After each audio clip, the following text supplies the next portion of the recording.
Hello, everyone. Welcome to SeniorOpedia, the everything how-to guide for seniors and caregivers. I'm Viraf Balawala, your host for today's episode. And today I'm going to try something a little bit different. I'm actually going to get one of our fans who happens to have a burning question, and I'm going to bring them on the line. And then afterwards, we're going to go out and seek the advice of a specialist that can help answer that. So I'm introducing here Angelo Del Luca. Hello, Angelo. How are you doing? I'm awesome, Viraf. Thank you so much for allowing me the opportunity to spend some time with you. Oh, well, Angelo, you and I have known each other for a while now. And when we talked about this podcast that we were doing, you actually came up with a burning question. And so, why don't I let you take the helm here and just express what your concerns are now that you are in this stage of life? And actually, it's really relevant because in the introduction, you mentioned the two facets, right? And that's the senior and the caregiver. And actually, I'm both a senior and a caregiver. I'm a caregiver to my brother who has some health challenges that I assist on a daily basis. Hmm. And I am, contrary to this wonderful image of me, I am a senior. And I did a retirement a while ago. And I Right. had some burning questions. I was going, I would say, almost 24/7 during my working life. And then I'm faced with a dilemma. And my dilemma is, what do I do in retirement? How do I Hmm. maintain my current financial positioning? Do I downsize? Do I get employment of some fashion, some gig job? Uh, and how do I enrich every day that I get up and make every day a new journey to stress-free living? Mm. Well, those are all extremely important questions. I think that they are burning questions for many people, certainly as they approach retirement, but also as they enter retirement and now find themselves not being busy, not having their routine that they were used to. There's a lot of examples out there where people kind of lose their momentum, lose their mojo after, that retirement takes place because they still don't have that they don't have that purpose anymore that they used to have. You get up in the morning, there's certain things are expected of you, what you have to get done, etc. And then of course the bigger issue for everybody there is, okay, I no longer have that income stream coming in. And Exactly. so how do I maintain that standard of living, or what do I have to sacrifice in order to maintain a reasonable standard of living? Because as we get older, we are going to have to give up certain things in order to keep the more important things. Absolutely. And in fact, the philosophy has always been, oh, you retire, so then you have less expenses, you spend less money, you save more. The reality is it's the exact opposite. I'm with more time, there are more opportunities to actually spend money, and you Mhm. get into this cycle of uh, I've got groceries to buy at the end of the week. Do I have enough in my wallet to ensure that I'm eating properly, maintain my health status, and continue on? And I found that that has been a bit of a challenge, right? And it's not just you. I mean, I know you're married, and Yes, so in some families, they are, I guess, husband and spouse are now perhaps both retired or whatever, but now you have to accommodate for two people. You have to have two people surviving and maintaining certain standards and whatnot, and you don't want to have to give it all up because of the fact that there's because we've gotten older, we don't have that same income stream coming in. And the other day I was at a place and they talked about a lot of the people that don't have a lot, and so they face isolation, and they're living on a fixed pension, and so therefore as costs are rising for everything, it makes it that much harder even because everybody's in a different, financial position, right? And also, when you're working full time, you Hmm. actually develop a fairly large circle of, we call them colleagues, but in reality, they're friends and family because Sure, of course. a lot of times you see them more often than your actual family, right? Because Right. you're all helping each other out to achieve a common goal. And Right. so, how do you maintain connections also in retired life so that you have those personal engagements and interconnections? Because that goes to that state of mind. We not only want to have the financial capacity to maintain a current lifestyle that we're used to, but we also Hmm. want it to be engaging and Sure. psychologically really enriched. Okay. Well, Angela, listen, there's a tremendous amount of questions there, in fact, just in that little bit. We got financial, and then we've got the mental health, then you've got Yeah. the social aspect. And so what I'm going to do at this stage is I'm going to find you some of those answers, maybe not all in one interview, but I'm going to find you at least one of those answers and then get back to you with this. Okay. So I want you to hang in tight here. And I'm going to bring on a specialist, another guest who is going to try to address these issues and hopefully at least get some of those burning questions answered. All righty?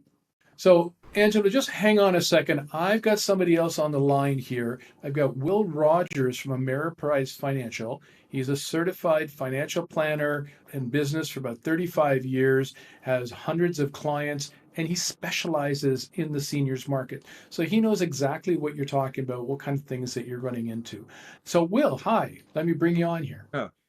Hi, Varef. Good to see you. I've been in business many years, known you for several decades. So happy to help Angelo and other folks that you reach out and touch. So, as you know, Angelo, you've listened to his concerns and burning questions. Do you have any sort of direction, or I'm sure you've probably experienced this through other clients of yours as well, the same questions? No, very much seen similar questions, similar situations. And forgive me, Angelo, I don't know enough about you to give specific advice for you, but I am going to address a lot of the topics you have that I hope will still give you actionable insight and ways that you can live with confidence. Great. So, where do you want to start? Well, first off, I like to start a little bit before where Angelo's at, where as you're getting ready to retire, there's a framework that I've been using that works so well, and I encourage folks to look at it. And it's breaking your retirement into four key areas. Now, the foundation of that is your essential expenses, and you want to have reliable income that's going to cover those essential expenses no matter what's going on. So, be that from pensions or guaranteed sources of income, very stable stuff. This is the conservative piece. Right. The second portion of the portfolio is for the fun stuff. And this may be invested for higher returns, and it might be the cruises, it might be the extra things in life, maybe an extra boat or what have you. But it's stuff that you can delay, or heaven forbid, you really could live without as long as you got your essentials covered. Okay.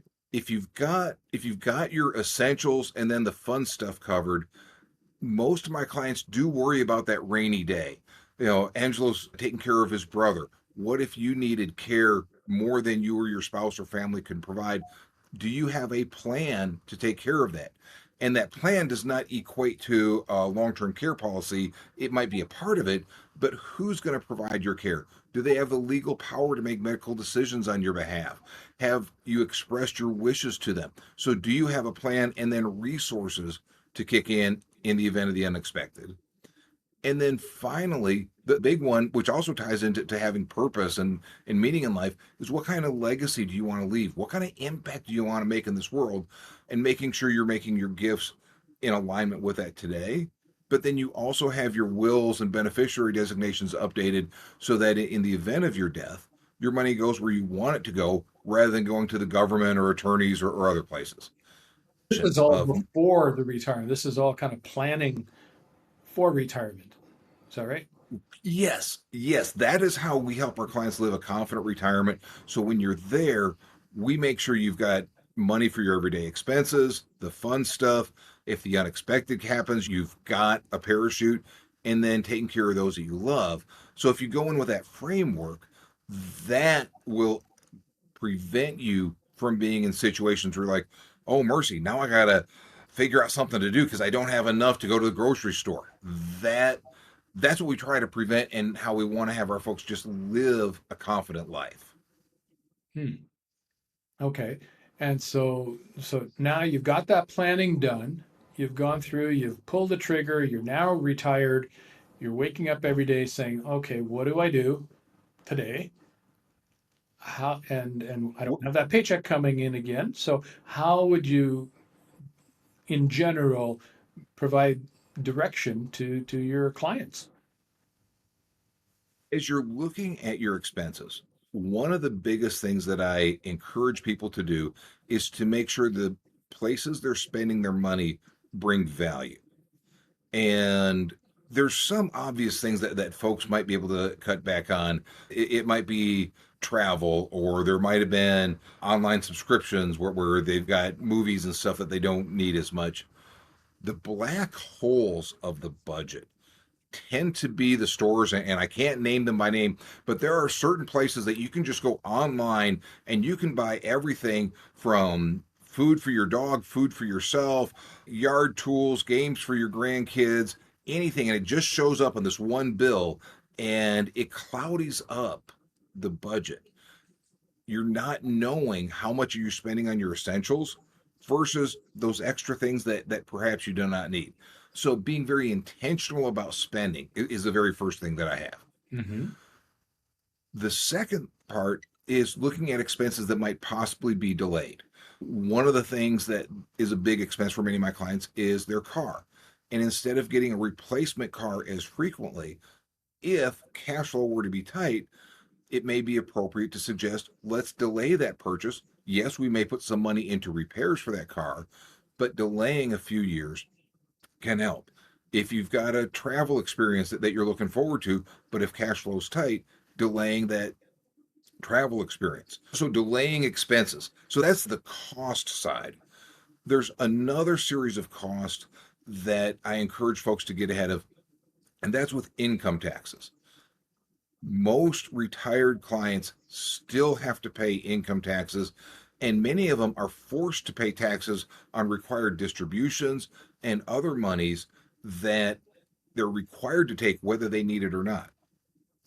Hmm. If they can plan the taxes, and often bundling or leapfrogging, where you might take a lot of expenses in one year and then have very little in the following year, may make their Social Security to be taxed less, if at all. They may be able to bundle their itemized deductions or charitable giving where otherwise they would not. So the second thing is looking at your tax strategies to make sure the taxes that you have to pay are the lowest possible. Now, would you be dealing with your accountant for that, or would you be dealing with the financial planner? Who would be best It for you? sh- it should be both. Historically, accountants are historians looking at what has happened and putting the best picture on it that's there, but they're going to know your situation as well as anybody else. Financial advisors, they're the forecasters, the prognosticators, what's going to happen that's coming up. And if you've got a financial advisor that can give you good tax strategies, that is a valuable financial advisor. Many are not allowed to go into the tax area. Some of us are. And if you can simply identify a good path that lowers the taxes, that just freed up money. Instead of it going to the government, that's money that can go to the grocery store, stay in your wallet. So having that proactive tax strategy is so important. Did I hear you correctly The that you want to, in one year, maybe take out more and then the next year take out less? So that way, I guess you can do some carry forward sort of things. Was that, Uh, or did I misunderstand? it's the more or the less for some folks. And again, talk to your accountant to make sure it makes sense for you. But in the lower income brackets, there's a threshold where the Social Security is often not taxable at all. Mhm. But it's what's called the cliff tax, where if you're $1 over that limit, then your Social Security ends up being taxed, and your Medicare premiums at a different level might be taxed. Right. So if say you're normally right above that level and you're always kind of stuck in there paying taxes on Social Security, maybe paying extra Medicare premiums, whatever it is, if one year you just take extra because you're kind of in that land anyways, Hmm. but then the next year you don't take that income, you take the extra income, put it in the bank, use that for money the next year, then it's very plausible that you might pay no taxes on Social Security. You may lower your Medicare premiums. You need to look at where you're at, know your tax bracket, but by being proactive with that, yes, that's where bundling can help on the income side. And then the flip side of that is with deductions. Most Americans will have a standard deduction of around $33,000 when they're retired, if married couple. Mhm. And if you've got, for the sake of discussion, $35,000 of itemized deductions, well, in reality, only $2,000 of that's helping you. The other 33, that's just the standard deduction anyways. Right. Now, So does this if advice you did apply? all, yeah, Does this apply both to Canada and US, or is that primarily just US? this is primarily United States, where I do not practice in Canada, so I would love to share insights. I've driven through Canada. I've been there many times. I've visited your home of In your house? Toronto and loved it, but been in your house and enjoyed it very much. And so I love the land. I cannot sing other than the opening two words of your national anthem, and I know even less about your tax code. So I just just want to be clear. Well, just you use the Social Security, et cetera, and I think a lot of the principles that you were talking about actually do apply here as well. So although we don't have the specific, numbers or deductions or whatever else that you guys have down in the States, we actually have something very similar here in many areas. I know what I'm good at, and I don't want to pretend to be any more than I'm not. Sure. But the third area is getting extra earnings. And so, what can you do to get your money working harder for you? And that's another opportunity depending on where clients are at. So talk about that a little bit. How do you get your money working harder? There's two parts of the money. One is what you've already got saved up, and the other is what you potentially could have if you're, say, working part-time. What are your thoughts on that? Correct. And starting with the money that you have saved up, you really want to take a look at first, what is your risk tolerance and what is an appropriate asset allocation for that risk tolerance. So if you're conservative, okay, be conservative. If you're aggressive, be aggressive. Don't change your risk tolerance just to chase returns, because that can often bite you later on. But look where your risk tolerance is, but then make sure you're allocated appropriately for that. If you're moderate, but all your money's sitting in cash, well, no, that's not a good allocation. And even if you do have a lot of money sitting in cash, you can get yields very competitive, above 4% by shopping around. So if your money's just sitting in a zero interest or a very low interest checking account or savings account, take the time to look to see what options are there to get higher yields. Or, as I said, if it makes sense to invest in alignment with your risk tolerance, get that money working for you. Okay, getting it working for you. Okay. Now, would you say Right. something like, let's say, for example, you've got a lot of equity in your home. Yeah, you're living there, but you can't really use it. Would a good strategy be to potentially do a reverse mortgage and then take the funds that you get and then apply them to some more interest-bearing passive income streams? Would that be a good strategy? There's risks with that. And so, understand that the real risk with that is you could lose your home. And the equity that you have in the home could be gone.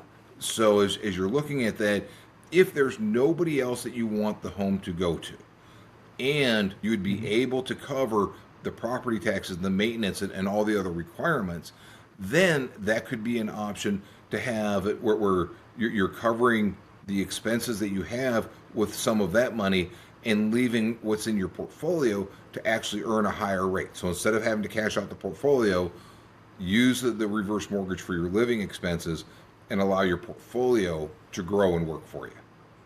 Oh, okay. All right. So kind of the But you got opposite it. of what I said, Yeah, but ultimately resulting in the same thing.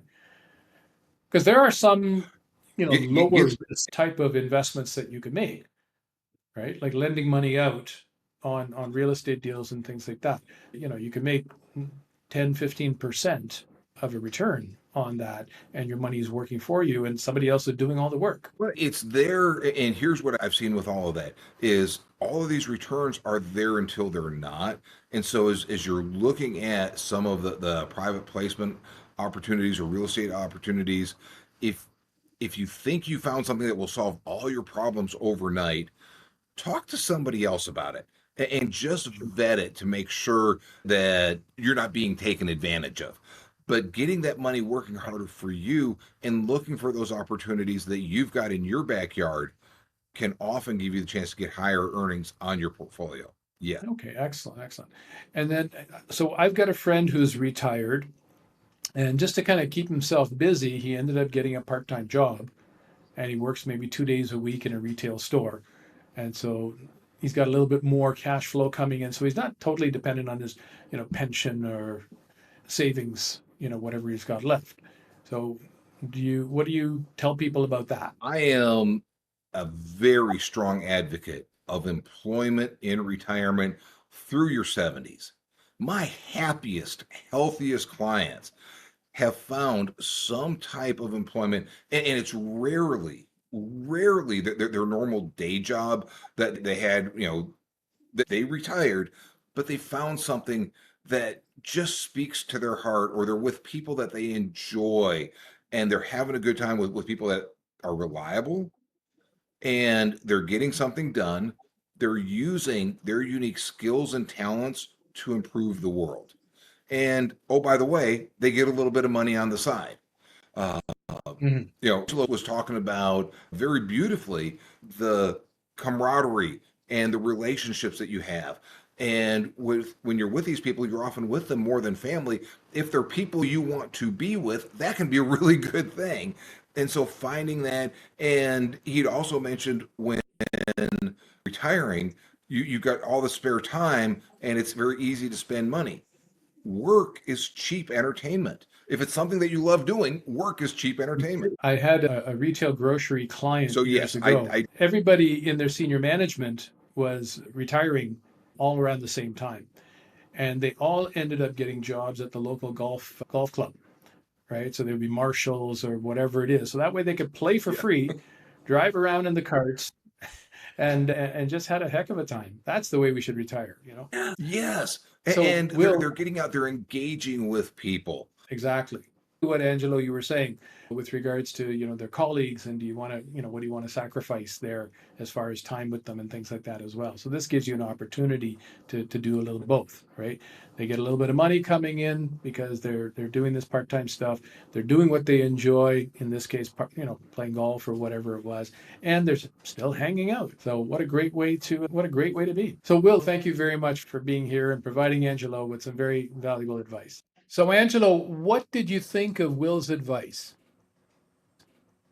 I really loved the feedback and the Mhm. confirmation of my thoughts. And so I took stock of all of the activities that I'm involved in that does occupy a lot of my time. And even though I enjoy them, I need to put everything into perspective. So I've been True. starting to take actions on those elements, not get rid of my mentoring slash volunteering, but be more selective where I Okay. can actually bring value. It's important to take a look at not only is it something that I enjoy doing, but I delivering on what they would like to accomplish. And Right. so that actually is refreshing, I think. And that was a direct result of the feedback that I gained from our discussions. So, what were your key takeaways from this? So be selective, ensure that the activities that occupy my time are actually valuable to everyone involved, right? And focus on my health, because if I put too much on my plate and my health starts to suffer, I actually can't accomplish a lot of those wonderful things that I want to bring to the table. So that is a real sanity check. And it's a tough pill to swallow at times, right? We all Yeah. have this feeling that we're invincible, but guess what? We're not. And I want to avoid that whole dilemma of, oh, Angelo, everyone wants to meet with you, connect with you, but if I bite the bullet tomorrow, guess what happens 24 hours after I bite the bullet? They'll say, Angelo, who? Life moves on, right? I want to ensure that I create a legacy where if I do bite the bullet, they all say, yeah, I really miss I Angelo. remember that guy. Yeah, I remember that guy. Yeah. Well, Angelo, thank you very much for participating in this, sharing those burning questions that you had. I think we answered a certain number of them, maybe not Yes, all of them, but the key is to ask. And so if any of you have any questions that you have burning on your plate and would like answers to, please visit our website at SeniorOpedia.com. And all you have to do is submit your topic request, and we'll do what we can to get the answers. I can Thank you, attest. Angelo. It's amazing. Thank you so much for All the right.